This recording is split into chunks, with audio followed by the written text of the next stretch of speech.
Hello! In this video, we'll be showing you how to download and install AvanTax eForms. For the purpose of this tutorial, we're going to assume that you've already purchased the software from either the online store or a sales representative. If you've not purchased the software yet, please visit our website, avantax.ca, for more information. eForms is available on the Downloads page of the AvanTax website. This page is reachable by clicking the link on your order confirmation or by going to avantax.ca/eForms and navigating to Downloads. In this drop-down menu, click AvanTax eForms.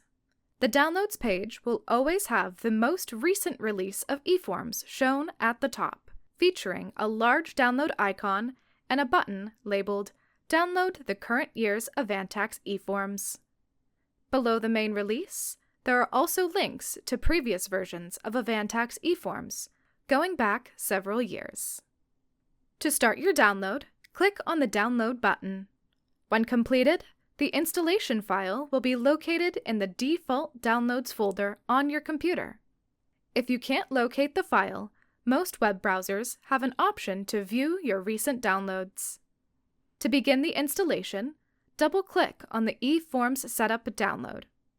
Running this file will open an install wizard, which will provide you with instructions on what to do for each step. Choose a language and click OK to continue. When you arrive at a step called Setup Type, the wizard will ask you whether you are using a workstation or a network administrator installation. For this tutorial, we'll be using the workstation installation. Contact your system administrator if you're uncertain which installation to download. Once the install wizard is complete, choose to launch eForms and click Finish. This is where we'll finish for now. Thank you for listening to this AvanTax eForms Quick Help tutorial. For more information, please visit our website at avantax.ca/eForms.